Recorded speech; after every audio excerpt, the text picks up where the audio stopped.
Hi, I'm Dr. Stacey Gillis from the School of English at University of Newcastle, and I'm one of the lead researchers on a project that the School of English is undertaking on the role of leisure in women's activities during the First World War, particularly in the North East. In his speech at the St James Theatre on 3rd March 1917, Neville Chamberlain, who was then Director General of the Department of National Service, said that, quote, "I do consider that the amusement of the people is an essential part of national work." We have this idea about the war, that it was this terrible thing, many lives lost, and that is absolutely true. But we're also really interested in how it impacted on lives in perhaps positive ways. So for example, women who were able to go and work in factories then had access to money that they could spend in different kinds of ways than they might have been used to before, because they were introduced to different kinds of friendship groups. The project's funded by the Arts and Humanities Research Council, and what it's allowed us to do is to work with members of the public. So we've brought in what we like to call citizen researchers, and they've been participating in the research project with us, both informing and creating the research questions, but also working alongside us in the archives to excavate this lost part of war history and women's history. So we've been really delighted to work with, for example, members of the Women's Institute across Northumberland, using their local archives as well as using the Northumberland archives at Woodhorn to help shape these research questions, but also to help us answer these research questions. With the project as a whole, archive research is an acquired taste. If you start with a large number of participants, which we did, about 70, you will whittle it down to enough to count on one hand. I was really pleased to be able to offer an awful lot of community participants the option to try archive research, and then to have between 4 and 8 of those participants carry on and say, actually, yeah, we've acquired this taste, we want to do more of this. Those smaller number of participants have gone forward, they've amassed all kinds of interesting insights. We've met 2 of them today, Polly and Janet, and they've actually got enough confidence in their insights, enough confidence in their discoveries. They've got like big fat notebooks full of the stuff to actually say, okay, we can hand over some of this to school children. After 4, 1, 2, 3, 4. To see the blazing races. Away, Bella! Away, Bella! So Polly and Janet have enriched the sessions massively.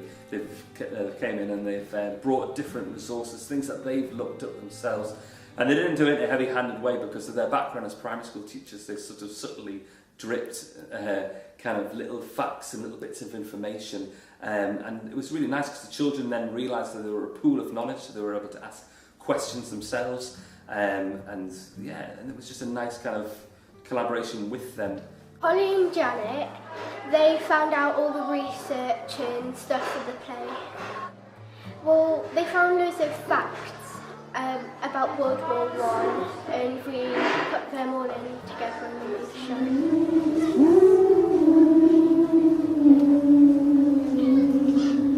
By handing these insights over to a class of Year 3s and doing that through the idea of performance, you're giving the archive research life that unto itself it doesn't have. So it was really fun, especially when I got to read the letters out. And most importantly, are you okay? It's okay back here. I'm still knitting socks. Are the uniforms comfortable? Yours sincerely, Mia. So Kevin Ply's role in the programme, we met with people in the community who'd been looking into the archives, and we used all that information to devise a program over a series of workshops with the children at Hotspur Primary, and we just used theatre and drama to take that archive material and bring it to life in the classroom.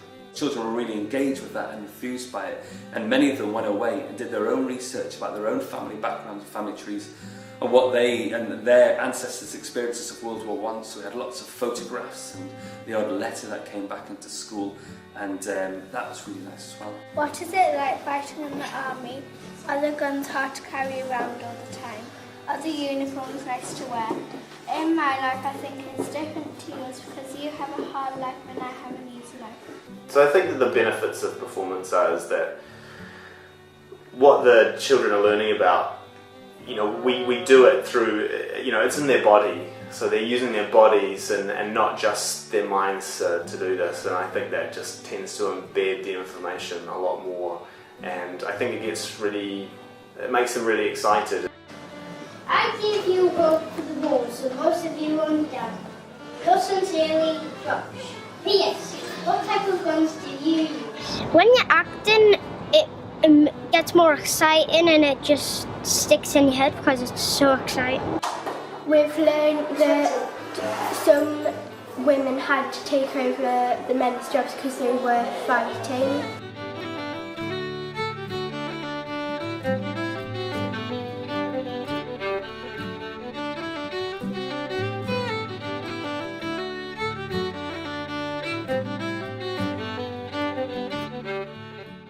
What was really great about this project was that it was a different narrative to what is typically told when it comes to World War One. We're used to hearing about the Western Front and the trenches and what was happening to the soldiers. This was about the home front, and it was specifically about local people, northeast people, and what they were doing on the home front during this time.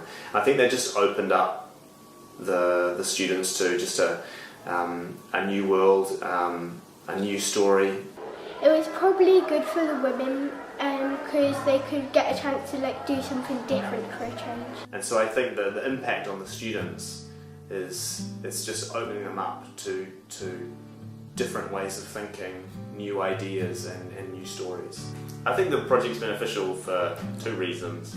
First of all, we now have all this information that's been gathered by people in the community from the archives, learning about these people who really existed and what they did at the time. And secondly, for the students, it just allows them to have a new idea about what was happening 100 years ago. And there is that local element. You know, we were looking at people from the northeast, what was happening in their community at that time. So I think those are two really great benefits of this project. While you were Lucifer to light your fire, smile boys, that's the style. What's the use of worrying? It never was worthwhile. So pack up your troubles in your old kit bag and smile, smile, smile.